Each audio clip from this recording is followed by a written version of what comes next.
आज हमारा जो टॉपिक है वो बीपीएससी 134 शीत युद्ध का अंत, अंतर्राष्ट्रीय घटनाओं पर प्रभाव, इकाई 9। तो जो जैसा कि टॉपिक आपने देखा कि the end of cold war and its impact on international affairs. पिछले हमने जो इकाई 7 था, तो इकाई 8 में हम लोगों ने पिछली बार आज चर्चा किया था कि किस तरह शीत युद्ध अंतर्राष्ट्रीय जगत को प्रभावित करता है। 1945 से चलना शुरू होता है और उसके बाद वह 1990 तक आता है। 1991 में सोवियत संघ का विघटन होता है। तो दो प्रमुख हम घटनाओं को लेंगे जो कि शीत युद्ध के अंत का परिचायक है, जिनका एक बहुत बड़ा सिंबॉलिक सिग्निफिकेंस है, बहुत महत्व है सांकेतिक।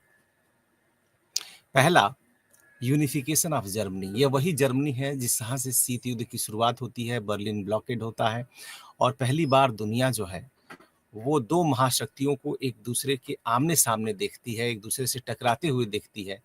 और जर्मनी से शुरुआत होती है कैसे कि केवल ब्लॉकेड ही नहीं होता है बल्कि जर्मनी का डिवीजन होता है, विभाजन होता है।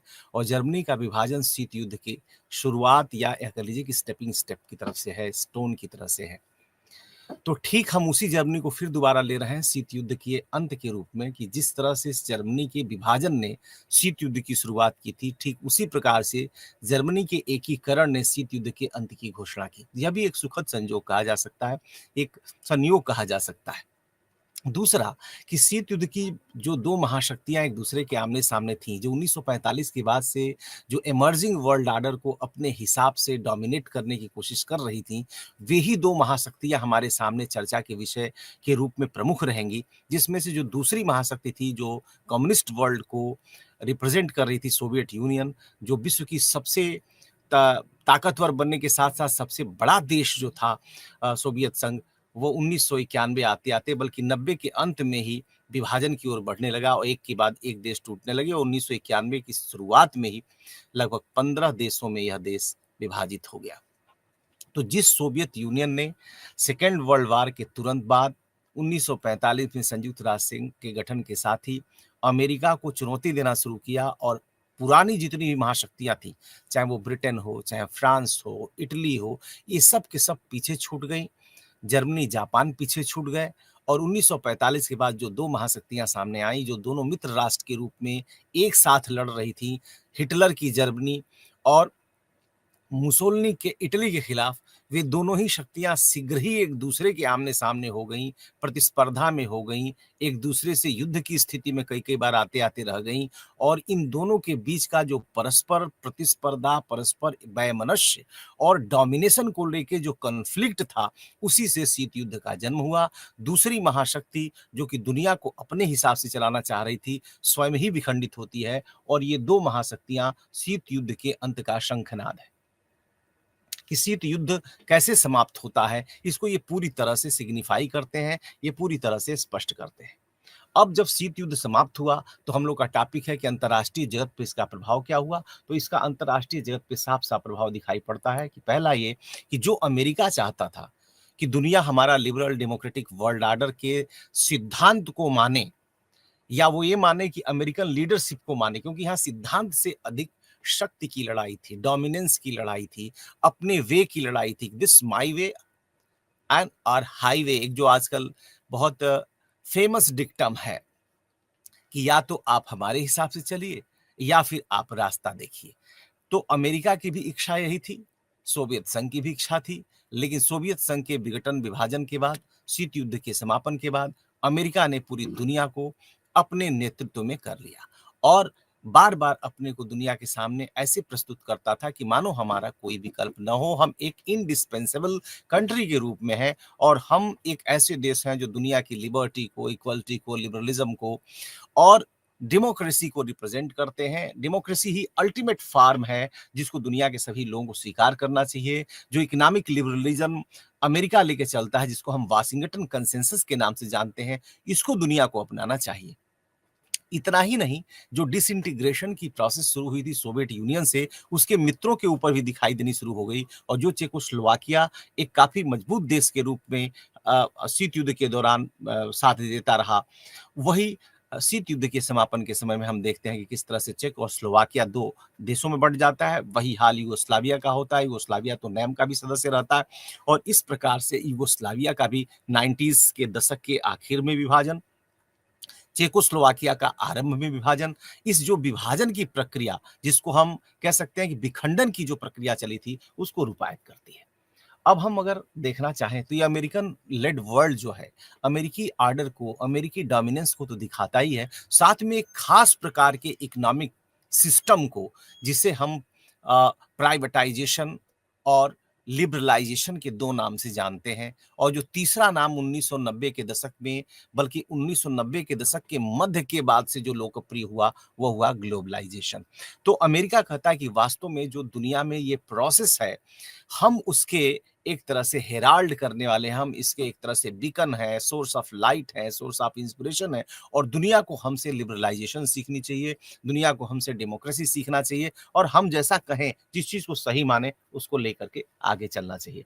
तो जो देशों के टूटने की प्रक्रिया है, वो आगे चलती है, जिसको कुछ विद्वानों ने एक इरेंडिटिज्म नाम से भी अभिहित करने की कोशिश की कि एक देश में कुछ माइनॉरिटी है, दूसरे देश में कुछ माइनॉरिटी है, दोनों देशों के माइनॉरिटी ने आंदोलन करना शुरू किया कि दोनों देशों के लोग मिल जाएं और इस तरह हम देखते हैं कि किस तरह यूगोस्लाविया के विभाजन में बोस्निया है, सर्बिया है, हर्जेगोविना है, इन लोगों के बीच में जो एक प्रकार से मुस्लिम और क्रिश्चियनिटी में डिफरेंट पार्ट्स में जो एक दूसरे से लड़ाई शुरू हुई, वो भी यूगोस्लाविया के लगभग 4 से 5 भागों में टूटने का कारण बन गया। तो देशों के विखंडन की प्रक्रिया भी आगे जारी रही और हम अब देखते हैं कि इसके अलावा क्या होता है कि जब आपका कोल्ड वार समाप्त होता है तो हम देखते हैं कि किस तरह से एक नई सिद्धांत हमारे सामने लाने की कोशिश की जाती है और इसके प्रमुख पुरस्कर्ता बन करके आते हैं फ्रांसिस फुकुयामा। वास्तव में फ्रांसिस फुकुयामा जो है वो एक इतिहासकार हैं, एक राजनेता हैं और इस प्रकार से फ्रांसिस फुकुयामा एक डिबेट लेकर के आते हैं, किताब लिखते हैं the end of history. The end of history लिखने के पीछे उनका इशारा वो है कार्ल मार्क्स की तरफ था। कार्ल मार्क्स का ये मानना था कि वास्तव में हिस्ट्री का जो प्रोसेस है, जिसको हेगल पहले इशारा करता है कि हिस्ट्री तब तक चलती रहेगी जब तक कि एक आइडियल स्टेट नहीं बनता। कार्ल मार्क्स कहता है कि नहीं, इसमें आइडियल स्टेट का कोई मतलब नहीं है। जब तक society is divided into the classes, so long as classes are there, there will be class struggle. So long class struggle is there, there cannot be any compromise, but the total revolution or a kind of revolution is a kind of solution.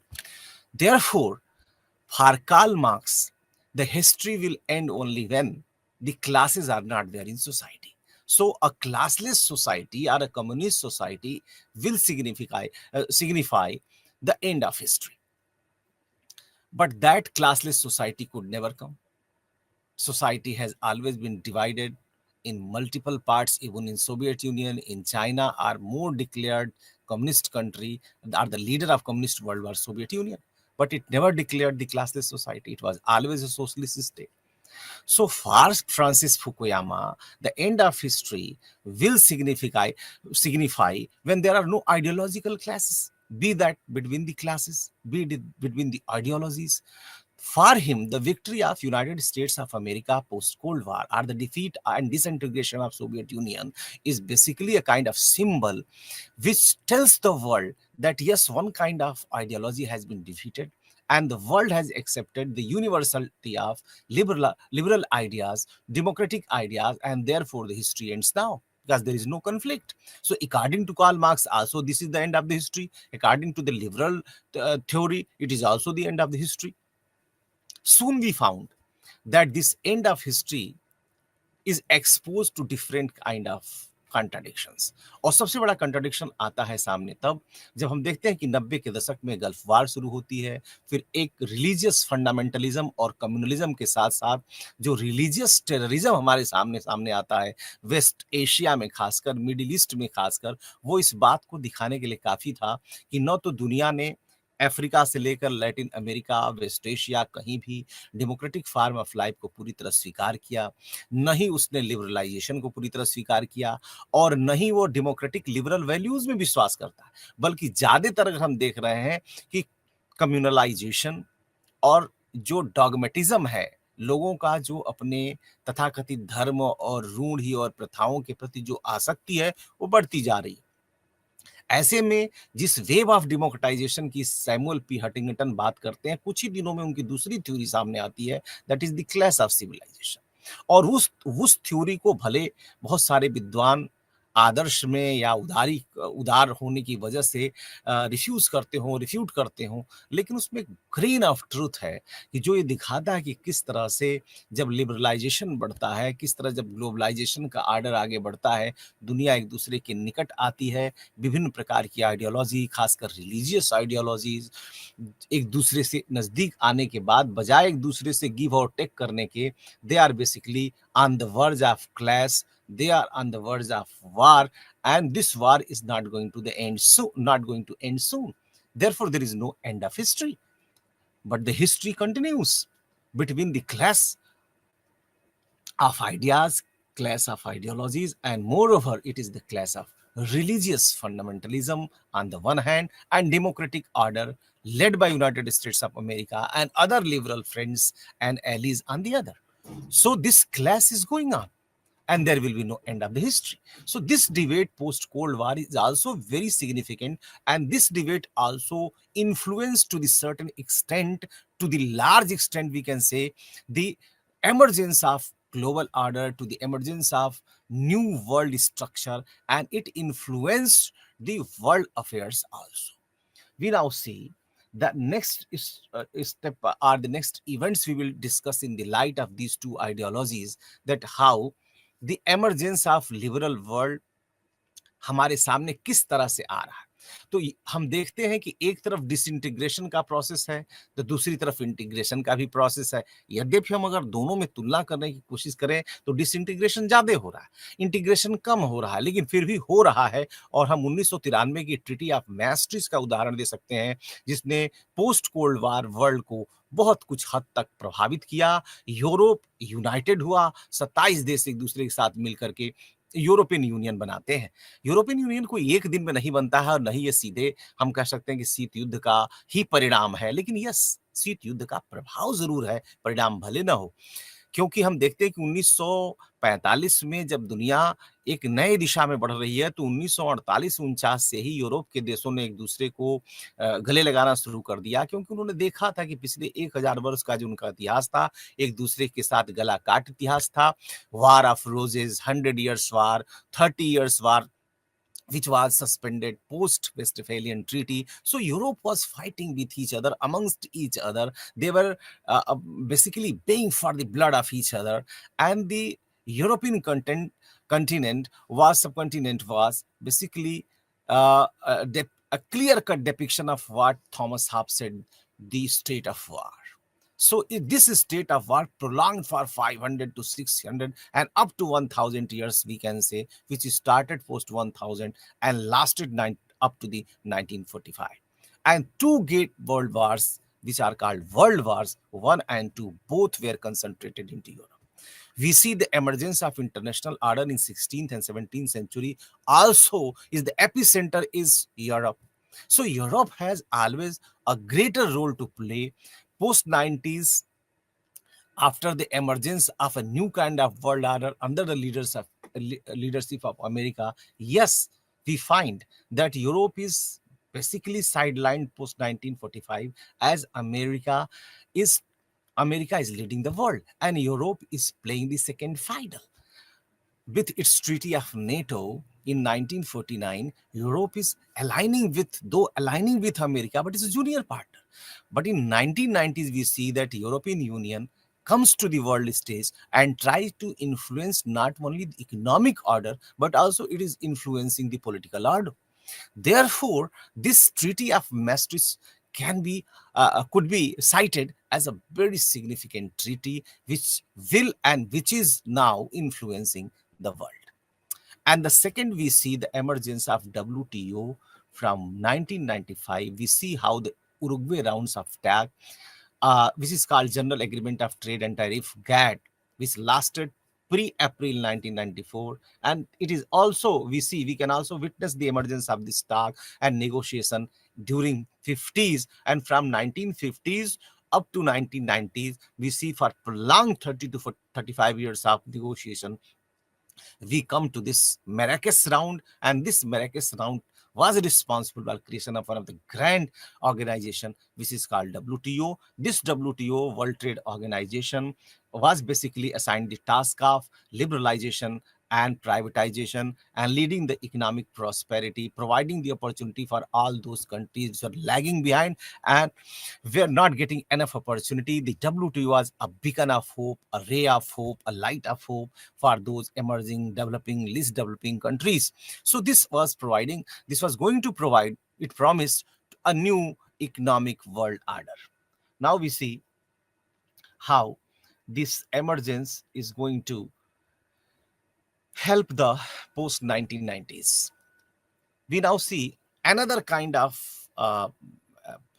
event which is taking place post 1990 or post Cold War, and we see, हम आराम से देख सकते हैं इस बात का कि किस तरह से अंतर्राष्ट्रीय जगत में 1945 के बाद जो घटना घटी, 1990 में जिसका अंत होता है, द्वितीय जो सेकेंड कोल्ड वार थी 1980 से जो शुरू होती है 79 से लेकर के 90 तक, तो फर्स्ट और सेकेंड कोल्ड वार भी समाप्त हो जाती है। फर्स्ट और सेकेंड कोल्ड वार ये समाप्त होने के बाद जो न्यू इंटरनेशनल ऑर्डर आता है, अमेरिकन लेड वर्ल्ड, जिसको हम वाशिंगटन कंसेंसस भी कर सकते हैं, उस अमेरिकन लेड वर्ल्ड में भी कुछ चीजें ऐसी घटित हो रही हैं जिन पर चर्चा बहुत आवश्यक है।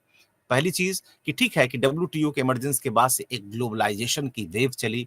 उस इमरजेंस के बहुत पहले भी 80s के दौरान ही दुनिया के बहुत सारे देशों ने अपने अपने देशों में लिबरलाइजेशन एंड प्राइवेटाइजेशन की प्रोसेस शुरू कर दी। जो हार्ड कोर कम्युनिस्ट कंट्री थी चाइना, वो भी under the influence of America in 1971, जैसे कि हमने पिछले लेक्चर में आप लोगों से बताया था कि किस तरह से रिचर्ड निक्सन वहां पे बीजिंग में पहुंचते हैं और किस तरह से माओ से उनकी हैंडशेक होती है और पूरी दुनिया उस हैंडशेक से हिल जाती है और देखती है कि किस तरह से दूसरे के जो आर्च एनिमीज हैं they are coming to each other, and how the America which is the greatest power of the world, which is the most powerful power of the world, is going to visit the capital of a country which has not even its ambassador. So इनके बीच में कोई diplomatic relationship नहीं थी, लेकिन America ने न केवल China को अपना मित्र बनाया, अपना जूनियर पार्टनर बनाया, बल्कि चाइना ने भी अमेरिकन सिस्टम को पूरी तरह से अपनाया। उसने पॉलिटिकल रूप में अपनी जो तथाकथित सो कॉल्ड जो कम्युनिस्ट और कम्युनिस्ट पॉलिटिकल पार्टी के माध्यम से जो कम्युनिस्ट या सोशलिस्ट स्टेट को बनाए रखा, लेकिन दूसरी तरफ सोशलिस्ट स्टेट केवल नाम का था, क्योंकि वो पॉलिटिकल आर्डर में मल्टी पार्टी सिस्टम या डेमोक्रेसी को अलाउ नहीं करता था, इसलिए केवल एक पॉलिटिकल पार्टी का शासन वहां पर है, एक तरह से कह दीजिए dictatorship of one communist party in China. तो पॉलिटिकल लेवल पे they refuse to accept the Washington consensus, but at the level of economics largely they followed the principles and ideals set by America and Western world, particularly the Europe, and उन्होंने अमेरिकी model को अपनाया, खासकर capitalism को अपनाया। आप जानते हैं कि किस तरह कम्युनिज्म कैपिटलिज्म के खिलाफ बना, लेकिन एक बहुत लीडिंग कम्युनिस्ट कंट्री जहां पे 1949 में एक तरह से कम्युनिस्ट रिवॉल्यूशन होता है, माओ से तुंग के नेतृत्व में उसने अपने कम्युनिस्ट आइडियल्स को छोड़ते हुए कैपिटलिज्म को अपनाया और शीघ्र वो भी एक बहुत ही प्रॉस्परस कंट्री के रूप में सामने आती है। तो 1990 के दशक में हम देखते हैं कि जो वेव 80s में एक तरह से सकुचाते हुए आगे बढ़ रही थी, एक प्रकार का डाउट था, सेल्फ डाउट था देशों के बीच में कि हम ओपनिंग अगर करते हैं तो हमारे देश में फिर से एक प्रकार से जो पश्चिमी देशों के मल्टीनेशनल और ट्रांसनेशनल कॉर्पोरेशंस हैं वो एक फिर दोबारा ईस्ट इंडिया कंपनी की तरह से देशों पर फिर आर्थिक रूप से गुलामी लादने लगेंगे, और जो देश एफ्रो एशियाई जो कंट्रीज थी जो रिसेंटली नए नए आज़ाद हुए थे, उनको लगा कि कहीं हमारी आज़ादी फिर से न फंस जाए, और इस हेजिटेंस जो उनके अंदर हेजिटेंसी थी एक प्रकार से, एक तरह से जो वो हेजिटेंट थे, इस कारण से वो इकोनॉमिक लिबरलाइजेशन और ग्लोबलाइजेशन की जो एक नई ट्रेन, एक नई प्लेन चली, उस पर फिर से समय से बैठने से इनकार कर दिए। और इसमें हम देखते हैं कि सबसे अधिक सफलता दो प्रकार के देशों को मिलती है। एक तो चाइना है कि जो कि कम्युनिस्ट होते हुए भी अपने तमाम प्रकार के इनहिबिशंस को छोड़ता है और एकदम यू टर्न मार देता है। दूसरी तरफ हम देखते हैं कि ईस्ट एशिया के कंट्री, साउथ ईस्ट एशिया के कंट्रीज ने 1960s के लेट में 1968-69 में आसियान की तरफ कदम जो बढ़ाया, वह भी एक प्रकार से बहुत बड़ा उदाहरण है जो कि बाकी दुनिया के देशों को इंस्पायर कर सकता था। लेकिन शायद एफ्रो एशियन कंट्रीज के बहुत सारे देश ऐसे थे जो कि हेजिटेंट थे इस प्रोसेस को अपनाने में। They should have taken a leaf from Chinese book, but that is the history. We should not go into what happened, what could have been there. So our task is just to understand what was the real impact of Cold War, post Cold War world. So the end of Cold War signifies a new political order, a new economic order. So we see the new economic order and its impact जिस पर हम चर्चा करेंगे कि एक new regionalism, जो पुराना form था आसियान टाइप, जिसमें मोस्टली द देश जो देश हैं वो रीजनल है, अब हम एक ऐसी भी कोऑपरेशन को देखने की कोशिश करते हैं ब्रिक्स के माध्यम से कि जहाँ की इंटर कॉन्टिनेंटल कोऑपरेशन हो रहा है। एक तरफ इसमें हम देख रहे हैं साउथ अफ्रीका जो साउथ अफ्रीकन कॉन्टिनेंट को करता है, तो दूसरी तरफ से हम ब्राजील को देखते हैं कि जो आपका अमेरिकन कॉन्टिनेंट से है, दूसरी तरफ रसा है जो एक यूरेशियन कंट्री है, वो एशिया में भी है, यूरोप में भी है, भारत है जो साउथ एशिया को रिप्रेजेंट करता है, और चाइना जो पूरी तरह से नॉर्थ एशिया या कह लीजिए 30% ऑफ एशिया ये China. Therefore, this intercontinental, so this may not be called a true regional organization, but this is a kind of trans-regional organization based purely on economics. Though the politics also plays a greater part in these organizations, but definitely they are devoted to the questions of solving the economic woes of their country. Apart from BRICS, which emerged post 90s, we see the Shanghai Cooperation led by China. हम संघाई cooperation से पहले BRICS की इसलिए भी चर्चा करना चाहेंगे कि जिस तरह से यूनाइटेड स्टेट्स ऑफ अमेरिका 1949 में नेटो बनाता है, तो कायदे से इस बात की चर्चा शुरू हुई कि भाई जब शीत युद्ध समाप्त हुआ तो आप नेटो को खत्म कर दीजिए। अमेरिका ने कहा कि नहीं नहीं नहीं नहीं, ये जो नेटो बनाया था हम केवल कम्युनिस्टों से लड़ने के लिए नहीं बनाए थे, बल्कि दुनिया में जहां कहीं भी लिबरल ऑर्डर को, डेमोक्रेटिक ऑर्डर को चुनौती देने वाले देश होंगे, उन देशों के विरुद्ध हम जो डेमोक्रेटिक वर्ल्ड है, जो हमारा लिबरल ऑर्डर है, वह डेमोक्रेटिक वर्ल्ड लिबरल ऑर्डर जो है वो नेटो की जो मिलिट्री पावर है उसका सहयोग लेकर के, और जो नॉन डेमोक्रेटिक फोर्सेस हैं, जो रिलीजियस फंडामेंटलिस्ट हैं, जो कम्युनल फोर्सेस हैं, which are trying to create a kind of chaos in the society, they are trying to create a disorder in society, anarchical situation in society. We are going to fight with NATO. We are going to protect the nascent democratic system of the world. So because we are the champions of democracy, therefore we need NATO, because no democracy or no political system can survive if it is weak. Therefore, the logic was produced by America was not convincing to the erstwhile Soviet Union and its ligand state, which is called Russia. तो रसा जो इसका उत्तराधिकारी देश बन करके आता है, उसको ये स्वीकार नहीं था। फिर उसने क्या किया कि लेट 90s में, अर्ली 90s में उसने CSTO बनाने की कोशिश की, यानी एक फिर से एक न्यू वारसा बनाने की कोशिश की, but that couldn't take. Now with the help of China, it's erstwhile friend, farmer friend, turned foe in 50s, 70s and 80s. Now it's try to appease the China, and these two countries, after meeting with each other, decided to make a kind of organization. So BRICS was primarily dominated by China and Russia for the sake of countering America. But now, with many countries joining it, recently 5 countries also joined it, it's now changing in a different kind of organization. And as I told you students at the very outset, that these organizations which are coming to the fore, like Shanghai Cooperation, G20, are not a regional organization. Basically, these are transnational organization, basically devoting to the task of economic cooperation, economic give and take, economic opening and support. So BRICS, why I concentrated on BRICS, because BRICS was a kind of organization which was also primarily conceived as challenging the prowess of NATO, but now it couldn't do that. But yes, it is now dominated by China. BRICS has become a kind of organization which is basically led by China. Again, the next is Shanghai Cooperation, which is also again a creation of China, where Central Asian states are the participant. Now, India has also joined this organization. Therefore, we see the emergence of trans-regional organization. And another glowing examination recently, which has concluded its summit meeting in India, and India was earlier its president of G20. This organization, this association, this regional, this economic association came in 1999. It was initially G20 plus one, that is the European Union, and it was called G20. Now, with induction of several countries, with European Union, it is crossing almost 100.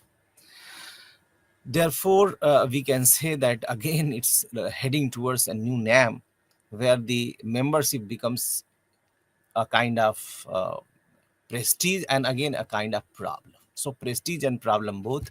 Any organization, any association which starts with compact membership, when it starts in large, then its impacts, its sharpness is quite reduced, and it starts failing on different front, because we see that it is not very feasible for this country, or it's not practical to end all differences among different kind of countries. And when the countries are coming from different continents, they have different kind of commitments, they have different kind of priorities.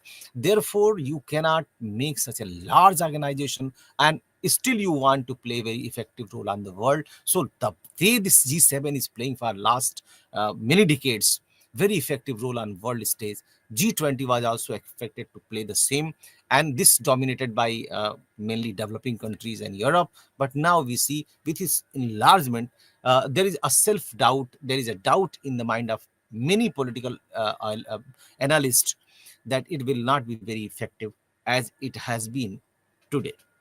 Now we see that in the formation of regional organization, India is also not lagging behind.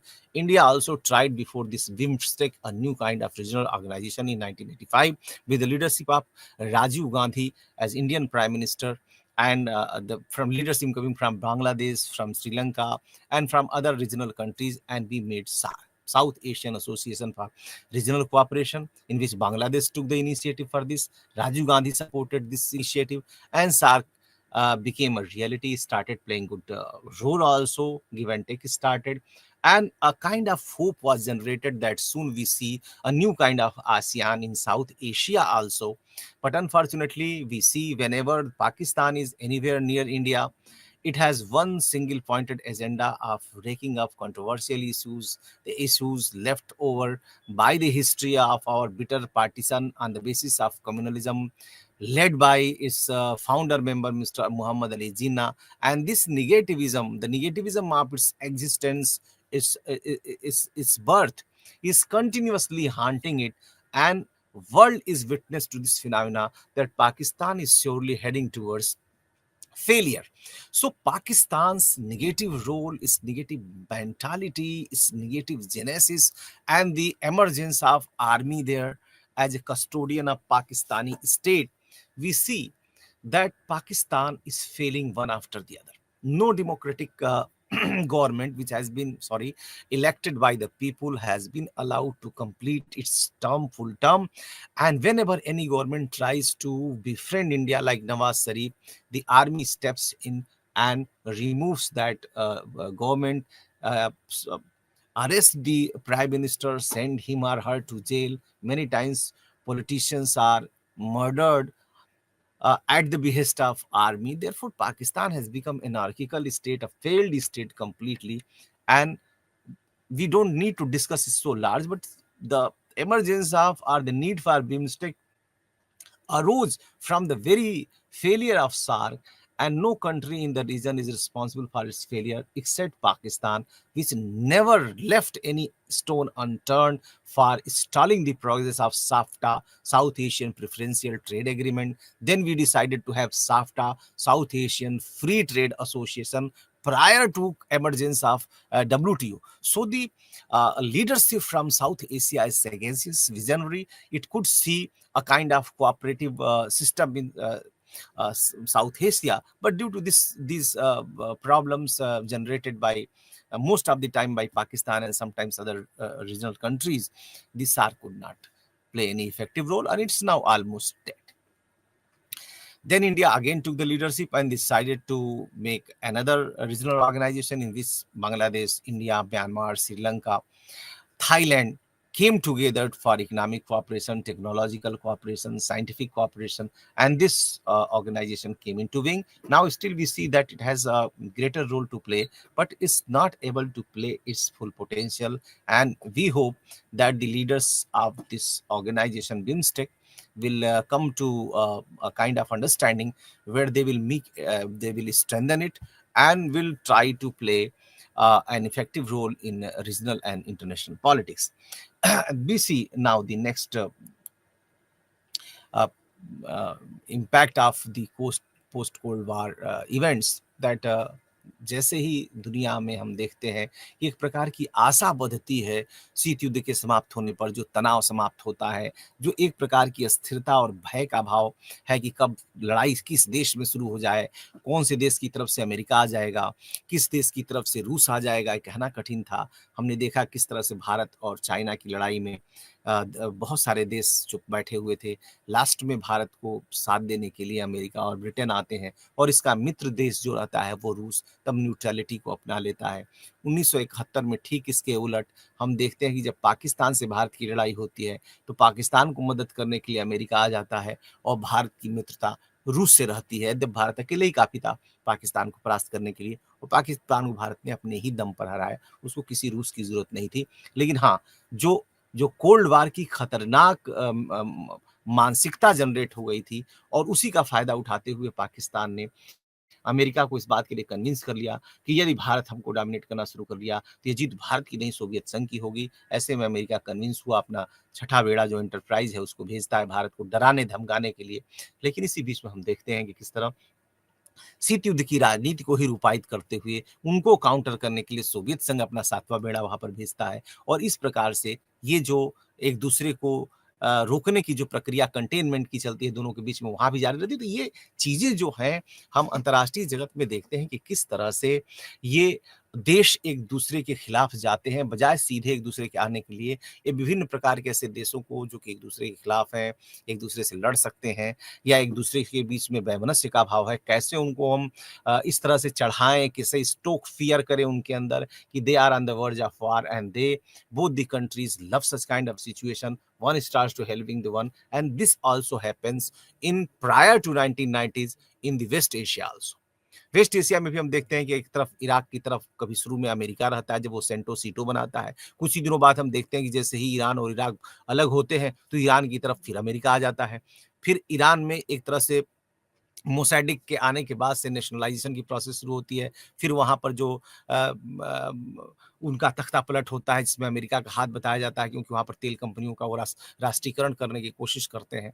फिर हम देखते हैं कि किस तरह Iran एक तरह से क्लाइंट स्टेट अमेरिका का बन जाता है और अप टू 1978 तक ईरान जो है वो एक क्लाइंट स्टेट के रूप में है। लेकिन 1979 में वहाँ पर भी एक इस्लामिक रिवॉल्यूशन होता है। तो 1979 एक तरह से फिर से डिफाइनिंग मोमेंट होता है इंटरनेशनल पॉलिटिक्स पर, जहां पर एक तरह से the reception of resumption of second cold war शुरू होती है अफगानिस्तान में सोवियत संघ के हस्तक्षेप से। तो दूसरी तरफ हम देखते हैं किस तरह से ईरान जो है वो अमेरिका के हाथ से निकल कर बाहर चला जाता है और फिर उसकी दोस्ती सोवियत संघ और अन्य देशों से बनती है और इराक से फिर अमेरिका की नजदीकी बढ़ जाती है।